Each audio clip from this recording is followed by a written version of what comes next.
Bismillahirrahmanirrahim.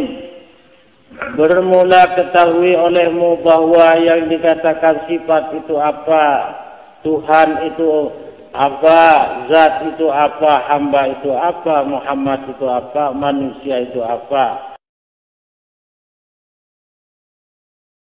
Jalan kematian. Murid-murid Syekh Siti Jenar. Pandangan Syekh Siti Jenar yang menganggap bahwa kehidupan di dunia sebagai kematian jelas menyimpang dari kitab suci Al-Quran dan hadits.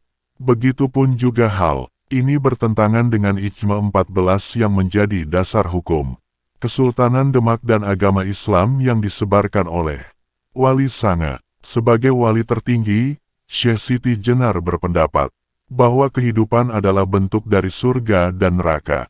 Diketahui bahwa dalam kehidupan ini, ada untung dan rugi, ada kaya dan miskin, ada sehat dan sakit, ada raja dan budak, ada tua dan muda, ada atasan dan bawahan, dan sebagainya. Itulah yang dimaksud oleh Syekh Siti Jenar dari surga dan neraka yang merupakan bentuk dari kehidupan.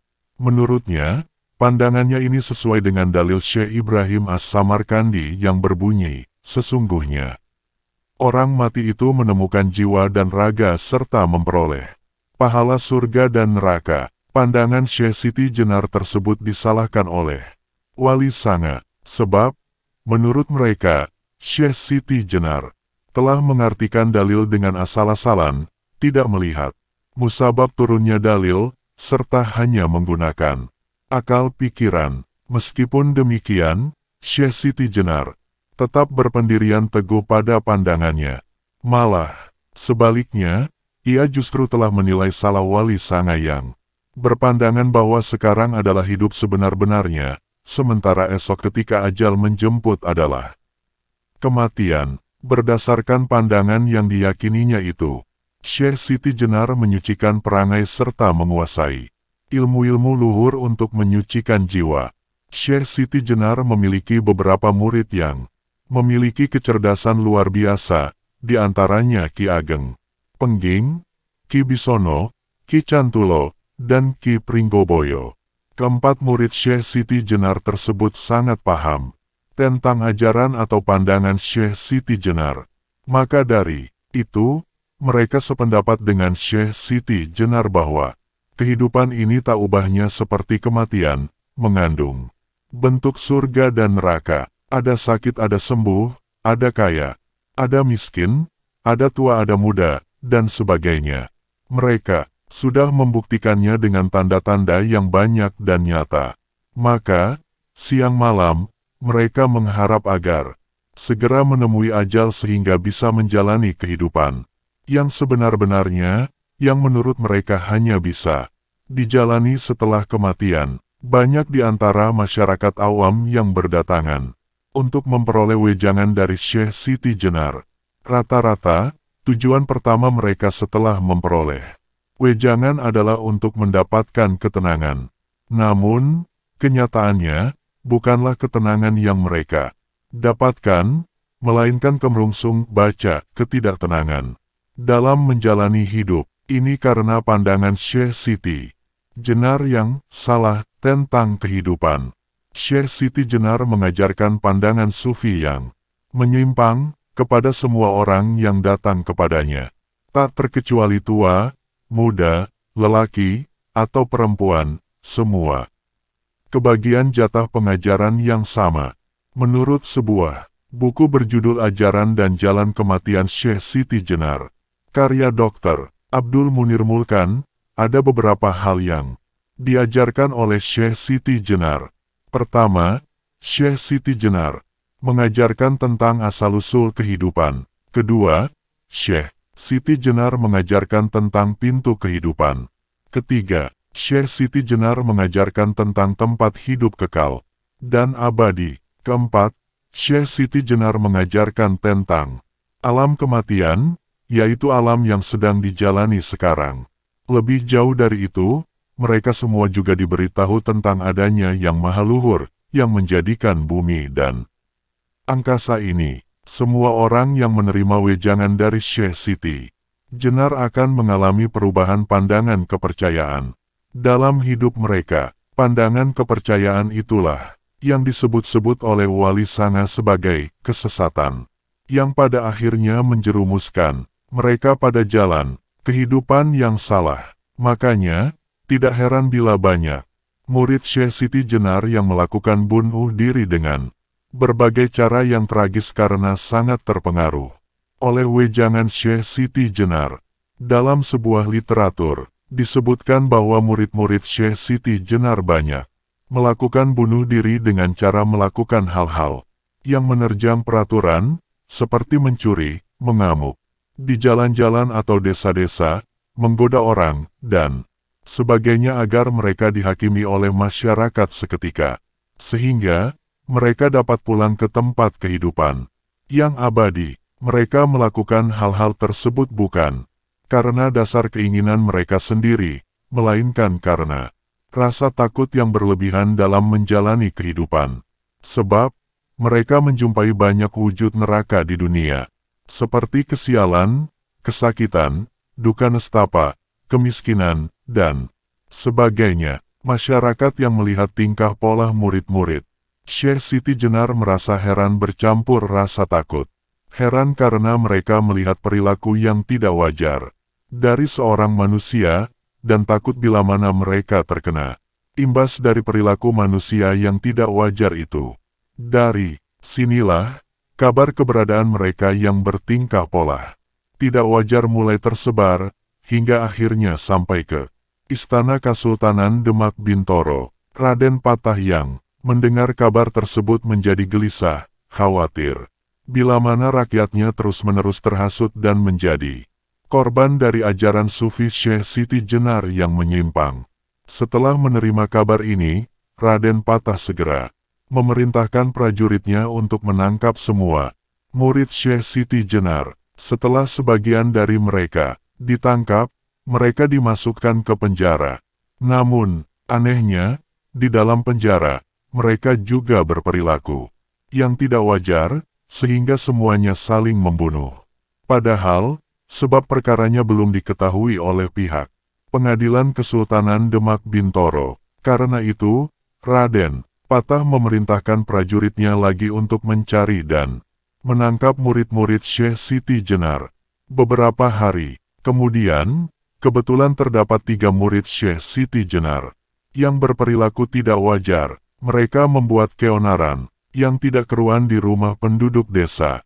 Segera, mereka ditangkap oleh prajurit kesultanan, lalu dimasukkan ke penjara. Ketika di penjara, murid-murid Syekh Siti Jenar itu dicecar dengan banyak pertanyaan oleh pihak kesultanan Demak Bintoro. Lantas, jawaban mereka pada intinya sama. Mereka menginginkan hidup yang sejati, yang hanya dapat diraih setelah mereka menjalani kematian.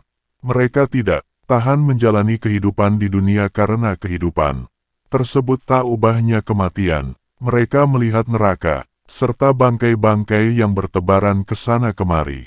Bangkai-bangkai yang dimaksud mereka adalah manusia, yang menurut mereka tidak mengetahui apa-apa tentang asal-usul kehidupan, kehidupan yang abadi, kematian, serta hakikat keberadaan Allah, yang sering mereka sebut sebagai yang maha luhur. Demikianlah pendirian murid-murid Syekh Siti Jenar.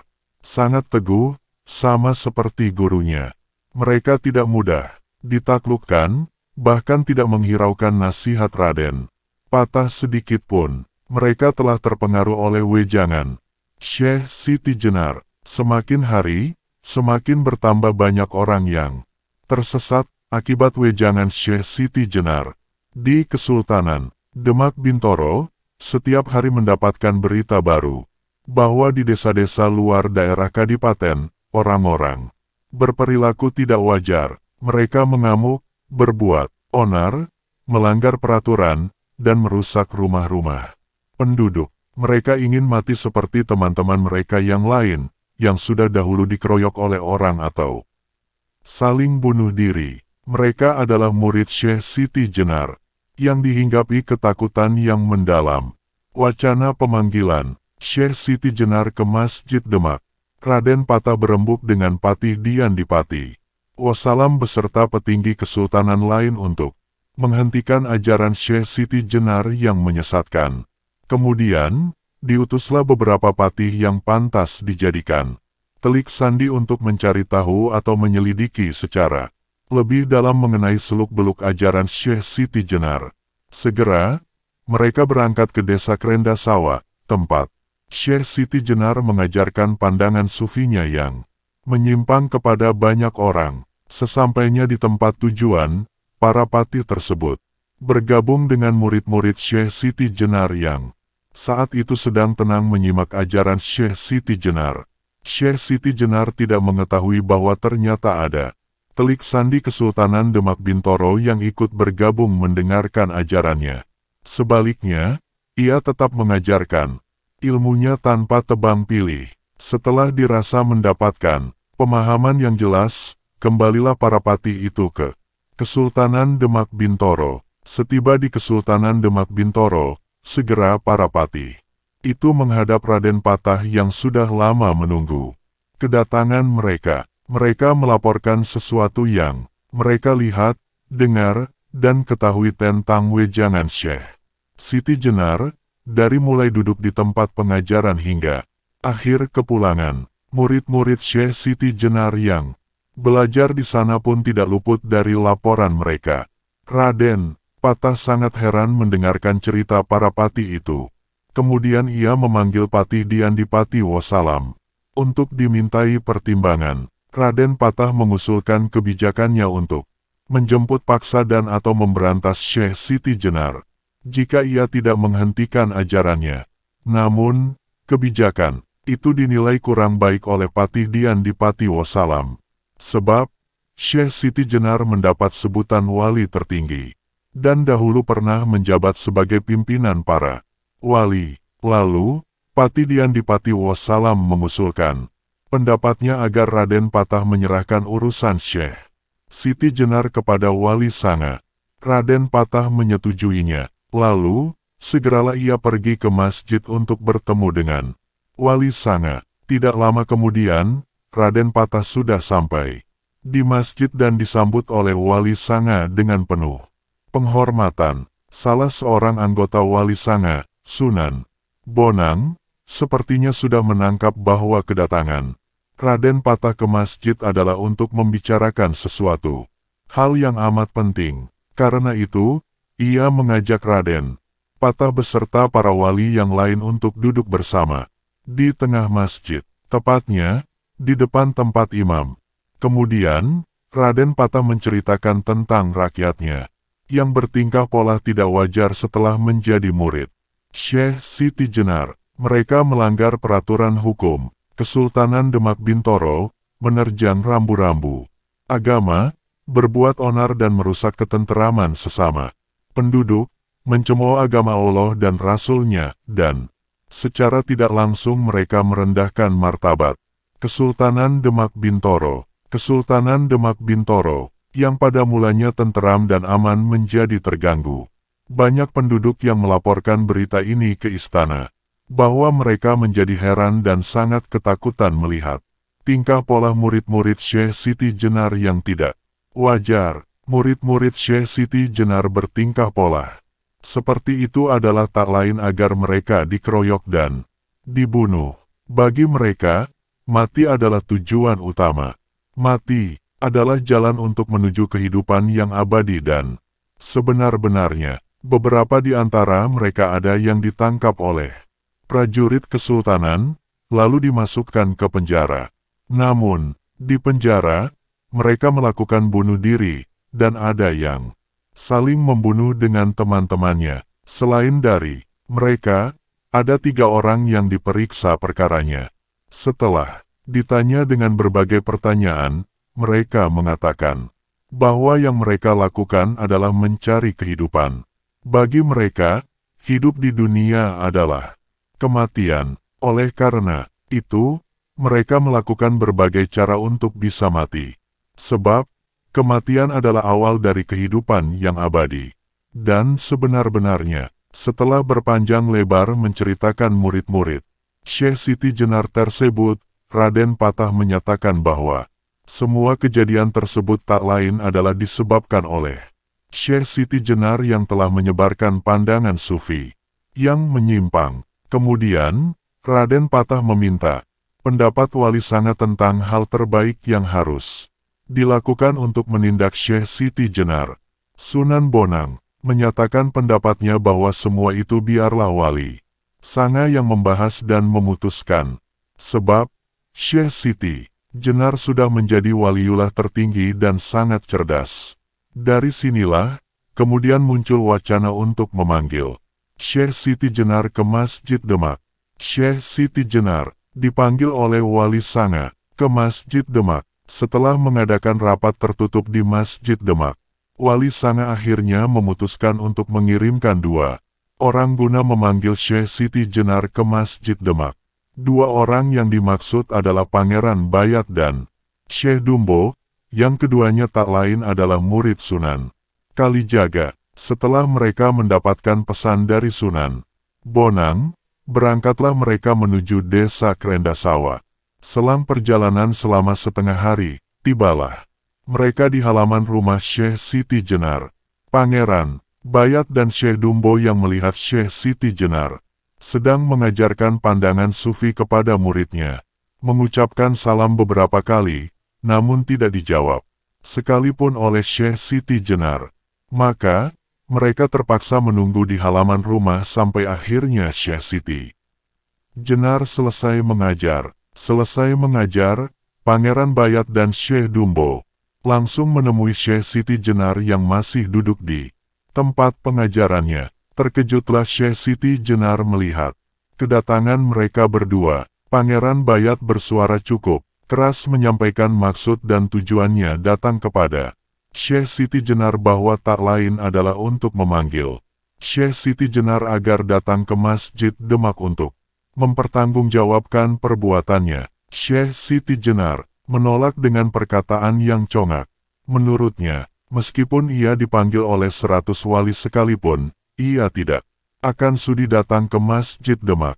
Sebab, bagi Syekh Siti Jenar, dirinya bukanlah budak dari Wali Sanga yang rela diperintah untuk melakukan apapun.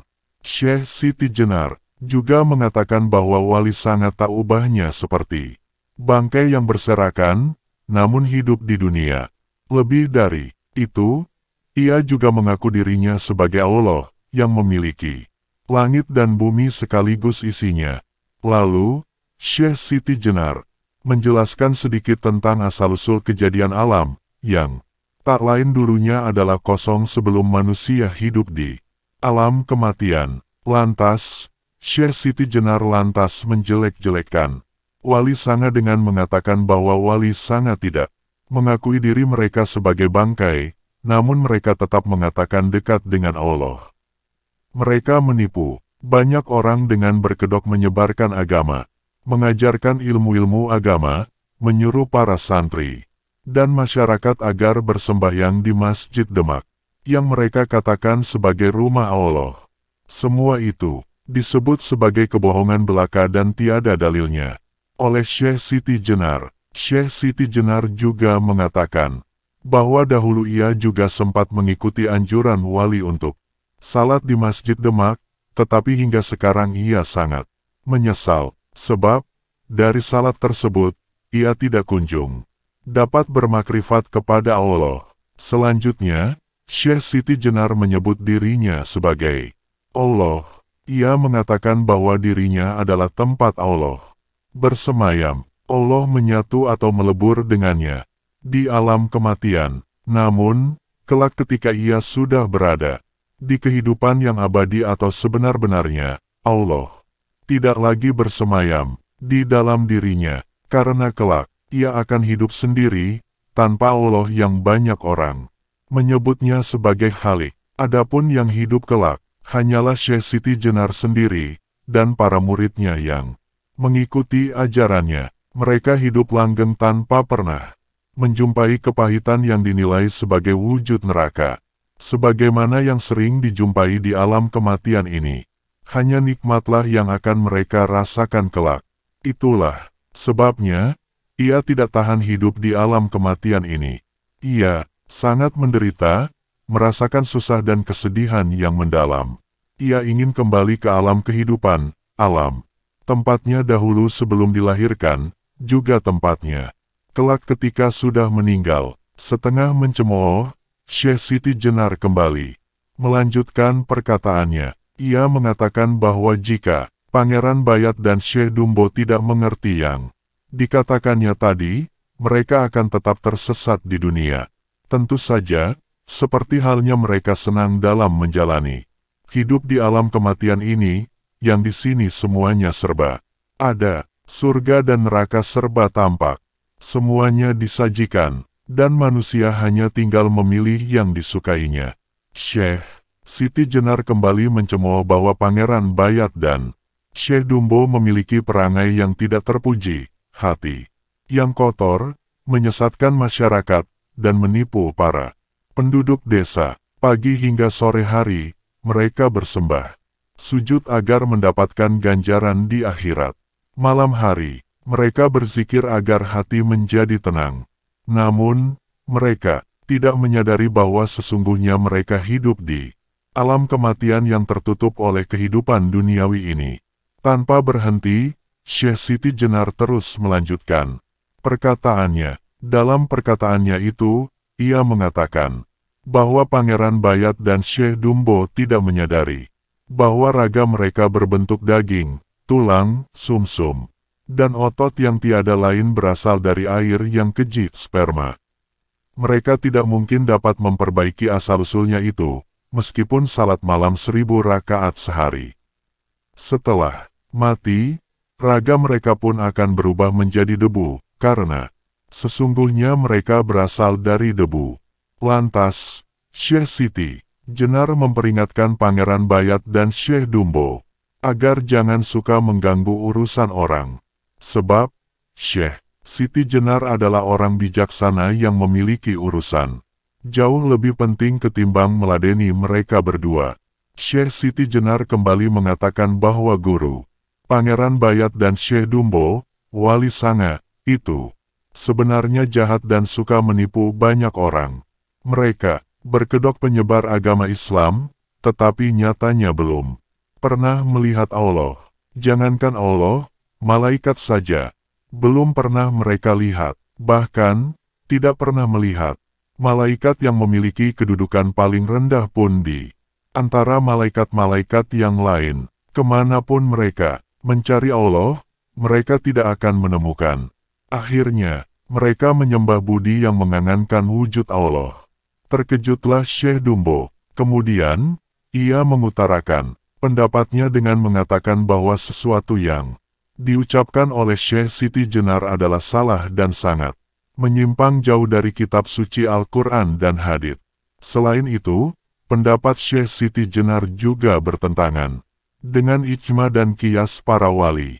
Syekh Dumbo juga menasihati Syekh Siti Jenar agar tidak mengulangi perkataannya yang demikian, karena itu adalah jalan pikiran yang tidak benar. Pangeran Bayat menambahkan bahwa sejatinya Syekh Siti Jenar telah mengajarkan pandangan sufi yang keliru dan merusak syariat, sehingga banyak masyarakat awam yang mengikutinya menjadi terjerumus pada jalan hidup yang salah.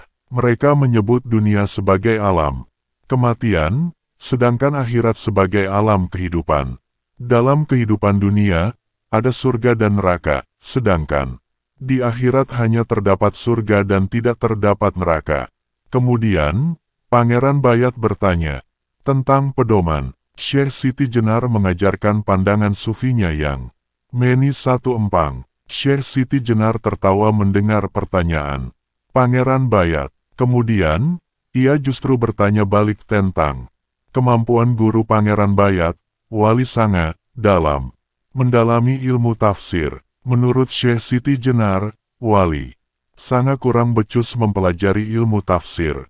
Karena itu, mereka salah dalam menafsirkan dalil-dalil yang terdapat di dalam kitab suci Al-Quran. Mereka yang mengukuhkan diri sebagai wali justru tidak pantas disebut wali. Sebab, mereka menolak jika diminta untuk mati. Mereka menginginkan hidup tenang dan meninggal jika malaikat maut telah menjemput mereka. Begitulah kiranya perkataan Syekh Siti Jenar. Syekh Siti Jenar kembali mengatakan bahwa Pangeran Bayat itu termasuk orang yang bodoh, yang setiap hari mengaji Al-Quran, tetapi sama sekali tidak memikirkan maknanya. Pangeran Bayat hanya menuntut ilmu kepada gurunya, Sunan Kalijaga, tetapi lengah karena hanya mendengarkan omongan dari wali yang sejatinya tidak mendalami ilmu tafsir. Pangeran Bayat sekali-kali tidak memiliki jiwa yang suci sehingga hidupnya kesasar.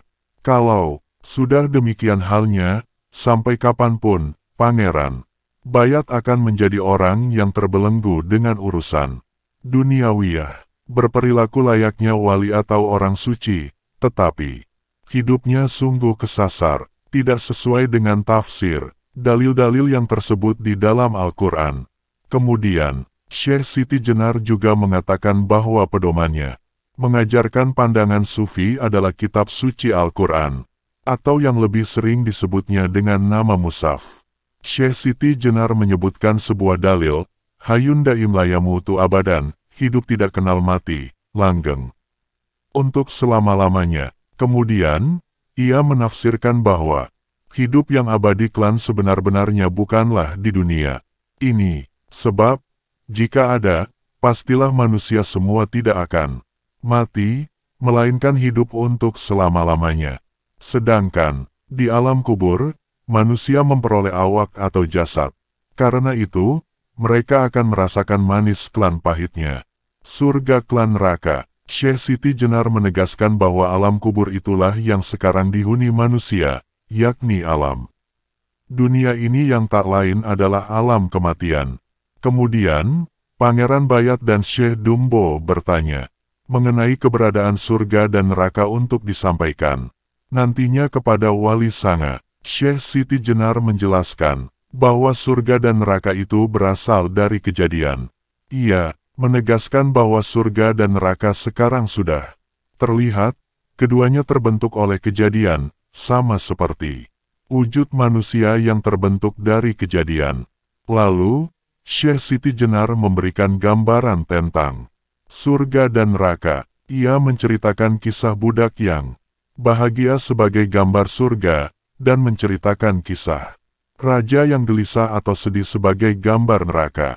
Kemudian, Syekh Siti Jenar menyindir Pangeran Bayat dan Syekh Dumbo dengan bertanya apakah mereka tidak pernah melihat sekalipun gambar surga dan neraka setiap hari. Padahal nyata-nyata gambar itu ada di dalam alam kematian ini. Kemudian, Syekh Siti Jenar mengajukan pertanyaan kepada Pangeran Bayat dan Syekh Dumbo mengenai dasar keinginan dan alasan mereka menjadi wali. Lalu, bertanya lagi mengenai jubah dan surban mereka yang terlalu panjang dengan mengaitkan kehidupan keduanya dahulu yang berbeda dengan sekarang. Syekh Siti Jenar mengungkit-ungkit bahwa dahulu mereka adalah orang kaya raya, hidup berkelimpahan harta tanpa kurang apa pun juga. Namun, sekarang setelah menjadi murid wali, mereka mudah diperintah oleh para wali. Sudah jelas, mereka tidak konsisten terhadap cita-cita mereka sejak kecil. Tegas Syekh Siti Jenar demikian. Syekh Dumbo berbisik kepada Pangeran Bayat untuk berdiam diri daripada meladeni Syekh Siti Jenar yang perkataannya semakin lama semakin melantur tak berpedoman. Kemudian, ketika Syekh Siti Jenar kembali melanjutkan perkataannya, Pangeran Bayat menyela dengan suara yang cukup keras, lah mengatakan bahwa sesungguhnya Syekh Siti Jenar telah salah menafsirkan dalil-dalil kitab suci Al-Quran yang dijadikannya sebagai pandangan sufi. Bersenang-senang kawan.